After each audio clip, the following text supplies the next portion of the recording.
جناب علی، مجھے پہلی دفعہ یہ شرف حاصل ہوا ممبر نیشنل اسمبلی بننے کا، اور فروری سے لے کر آج تک اس ایوان میں دیکھتا ہوں کہ بڑے ہی معزز اور بڑے ہی جفادری ہمارے سیاستدان علماء موجود ہیں، جنہوں نے اپنی زندگی کا بیشتر حصہ اسی ایوان کے ممبر کے طور پہ گزارا۔ یہاں ہمارے اسپیکر صاحب ایاز صادق صاحب، مولانا صاحب تشریف فرما ہیں، اور میرا آج بات کرنے کا مقصد یہ ہے کہ رانا ثناء اللہ صاحب آئے ہوئے ہیں، تو میں گزارش یہ کروں گا کہ یہ 8 ماہ میں اس ایوان میں آپ نے بھی دیکھا، ہم سب نے دیکھا، ماحول اس طرح بنا ہوتا ہے جیسے یہ نیشنل اسمبلی نہیں ہے، کئی سوتنیں آپس میں لڑ رہی ہے، ہر وقت تانے، ہر وقت تنقید، کوئی پازیٹیو بات ایک دوسرے کے لیے ہم نے کبھی کہی ہی نہیں۔ پورا ملک جو ہے ایک غیر یقینی صورتحال سے دوچار ہیں، سیاسی انتشار ہیں، اور اگر کوئی اسے انکار کرتا ہے، اور حتیٰ کہ جو دلوں کا میل ہے اور یہ جو طبیعتوں میں ضد اور انا گھسی ہوئی ہے، باتوں میں مقابلے آئے ہوئے ہیں، اور جہاں یہ ہوتا ہے تو یہ تینوں جیت جاتے ہیں، تعلق اور رشتہ داریاں جو ہیں وہ ہار جاتے ہیں۔ پاکستان تحریک انصاف کے بانی چیئرمین عمران خان پابند سلاسل ہیں، میڈیا روز کہتا ہے مذاکرات ہو رہے ہیں، یہاں سے کبھی بات آتی ہے کہ ہم تو مذاکرات کر ہی نہیں رہے ہیں، یہاں پہ بھی ہماری طرف سے بھی کہتے ہیں کہ جی مذاکرات نہیں ہوتے ہیں۔ عموماً میری ذاتی رائے ہیں، جھوٹ بولا جاتا ہے قوم کے ساتھ، باتیں شروع ہو جاتی ہیں، باتیں ختم ہو جاتی ہیں، لیکن میں جو سمجھا ہوں وہ یہ ہے کہ کوئی بھی مذاکرات تب تک کامیاب ہو ہی نہیں سکتے ہیں جب تک سیاسی قوتیں ایک ٹیبل پہ بیٹھ کے وہ ٹی او آرز ڈسکس ہی نہ کریں، اور ان ٹی او آرز کو لے کے پھر اسٹیبلشمنٹ سے بھی بات کریں کہ یہ ہمارے ٹی او آرز ہیں، لیکن پوری قوم کی نظریں اس ایوان کی طرف ہیں، یعنی فرشتے تو نہیں آئیں گے ہمارے بیچ بات کرنے کے لیے، یا کوئی انڈیا سے یا افغانستان سے لوگ آئیں گے، اتنے بڑے لوگ سیاسی، خواجہ آصف صاحب موجود ہیں اور بڑا احترام ہے میرے دل میں، لیکن ان کی زبان بھی آگ اگلتی ہے، اور یہ میں نہیں کہتا ہوں کہ ہم جو ہیں بڑے ہی اس معاملے میں کوئی درگزر کرتے ہیں۔ میں گزارش یہ کرنا چاہتا ہوں کہ 26 نومبر کے واقعات اور سانحات کے بعد، اور یہ میں گلہ کر رہا ہوں، یہ تارڑ صاحب موجود ہیں، وزیر انفارمیشن، لوگ مرے تو یہ پاکستانیوں کا حق ہے، ہم جھوٹ بول سکتے ہیں،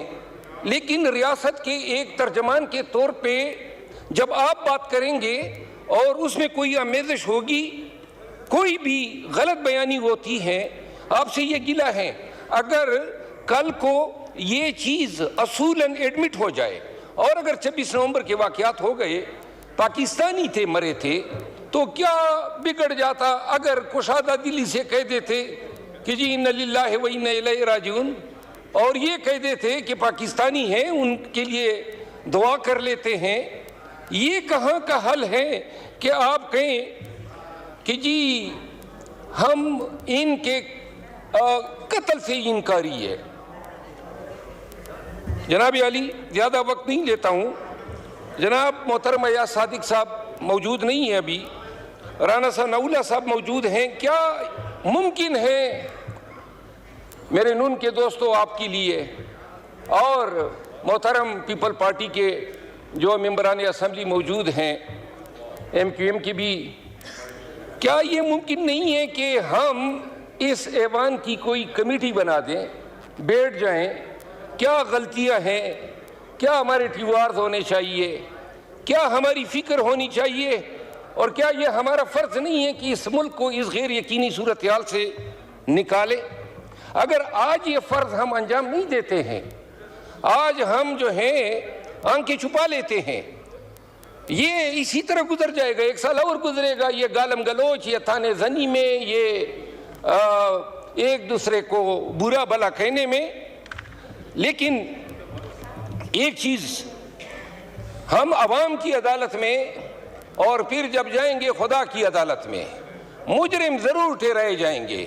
ایوان نے ہم سب کو منتخب کر کے یہاں پہ بھیجا اس لیے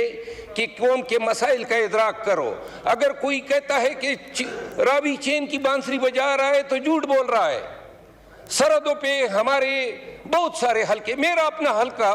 آپ یقین کریں میں اپنے حلقے میں نہیں جا سکتا ہوں، طالبان نے وہاں پہ قبضہ کیا ہوا ہے،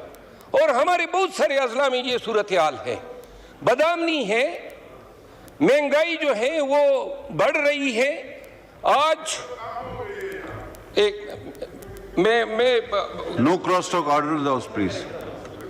یہ صرف اتنا میں عرض کرتا ہوں، کراس ٹاک آپ کریں گے تو پھر اس سے وقت اور زیادہ چلا جاتا ہے۔ رحان صاحب آپ مہربانی فرما کے دیکھیں، اس عدالت سے ڈرنا چاہیے جس میں نہ وکیل ہوگا، نہ گواہ ہوں گے اور نہ دلائل ہوں گے، اور صرف ایک اعلان ہوگا، وَامْتَزُوا الْيَوْمَ أَيُّهَا الْمُجْرِمُونَ، اے مجرموں نیکوکاروں سے علیحدہ ہو جاؤ، ہم قوم کے مجرم بیٹھے رہ جائیں گے، آج انا کے خول میں آپ بھی بند ہیں۔ اور کل خواجہ صاحب کا بیان آیا تھا کہ جی پی ٹی آئی کو پہل کرنی پڑے گی۔ اگر ملک کی فلاح میں، پاکستان میں یہ جو آگ لگی ہوئی ہے، اس پہ پانی ڈالنے کے لیے اگر اپنا انا کے خول سے کوئی نکل سکتے ہیں تو جناب اسپیکر، میں رانا ثناء اللہ صاحب سے ریکویسٹ کرتا ہوں کہ کیا یہ حکومت کا آفیشل موقف بتانا پسند کریں گے کہ کیا وہ یہ چاہتے ہیں کہ اس ایوان کے ذریعے سے ہمارے یعنی پاکستان تحریک انصاف، ہمارے خان نے ایک کمیٹی بنائی ہوئی ہے مذاکرات کے لیے، اور کیا بتانا پسند کریں گے، کیا آپ چاہتے ہیں کہ یہ جو مسئلے ہیں پیپل پارٹی سے مل کے، MQM سے مل کے اور تمام سٹیک ہولڈر JUI سے مل کے ایک کمیٹی بنا دیں اور وہ کمیٹی بیٹھ جائیں، اور اگر وہ یہ سمجھتے ہیں کہ یہ TORs ہیں تو اسٹیبلشمنٹ سے بھی بات کریں، یہ کھری بات ہے، اور اس کے بعد جو ہے ملک کے لیے ان مسائل سے کوئی حل نکال کے دیں۔ بہت شکریہ۔